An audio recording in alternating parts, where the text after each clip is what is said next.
Bonjour, bienvenue sur Bandit Explorer. L'idée de la chaîne, je vous emmène avec moi en balade en Wallonie. On va découvrir les plus beaux villages, ces histoires, des artisans, des artistes, des petites anecdotes j'espère, et puis des petits coins perdus, ce serait pas mal non? En hiver il y aura beaucoup moins de vidéos parce que le froid, la pluie, la neige, et là c'est vraiment pas des saisons pour lesquelles j'ai envie de sortir la moto. Je vous arrête tout de suite, je suis pas un motard pur et dur qui aime rouler sous la pluie par tous les temps, par moins 15, avec des roues glacées. Non, ça c'est pas moi du tout. Non, moi j'aime le confort. Donc route sèche déjà, et puis pas trop froid. J'ai voulu faire cette chaîne pour deux raisons. La première, c'est que je n'aime pas rouler sans but. La deuxième, je suis un ancien photographe. J'avais envie de refaire de l'image. Et j'avais pas énormément de temps, donc vu que j'aime la moto, que je voulais relier les deux passions ensemble, j'ai décidé de faire cette petite chaîne histoire de faire un peu d'image. Je prends quelques secondes pour vous parler de ma monture qui va nous accompagner dans toutes ces balades. C'est une Suzuki Bandit qui est de 2002. Elle a 65 000 km, ça fait 14 ans qu'on se balade ensemble. Au départ c'était une moto carénée. L'ancien propriétaire ayant eu un petit accident avec, a changé quelques pièces, a enlevé le carénage, c'est devenu une N.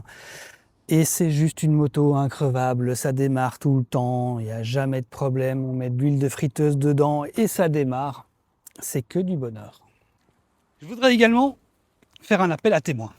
Je vais vous proposer quelques vidéos, quelques reportages, quelques portraits de personnes. Par contre, j'aimerais que cette chaîne soit un petit peu interactive. Donc si vous connaissez certaines personnes, soit atypiques, soit qui ont quelque chose en plus, je suis tout à fait ouvert à faire leur portrait.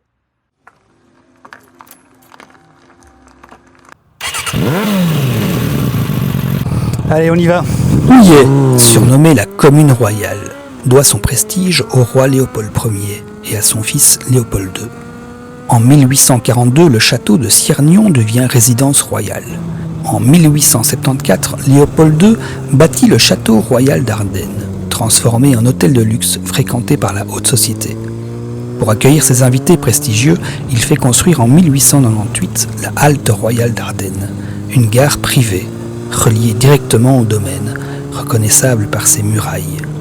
Fermée en 1909 après la mort du roi, la gare tombe dans l'oubli. Le château, lui, sera ravagé par un incendie en 1968 et complètement rasé en 1972. Mais cette route a aussi un passé sportif. Elle accueille le championnat de Belgique de course de côte. Sur ses 2,6 km et ses virages serrés, les pilotes comme Jacques Marchal s'y sont illustrés. Lui qui a remporté son 5e titre en 2018. Aujourd'hui, c'est un tracé paisible, mais qui garde en mémoire les bruits des bolides, le prestige des rois et la beauté intemporelle des paysages. Voilà l'esprit de Bandit Explorer. Si cette aventure vous tente, abonnez-vous, activez la petite cloche. Mais surtout, si vous avez des anecdotes, des souvenirs, ou si j'ai oublié des détails importants, dites-le moi en commentaire. Si vos partages sont pertinents, je n'hésiterai pas à en faire une vidéo supplémentaire. Ici, on explore, on apprend et on partage ensemble. Alors en route.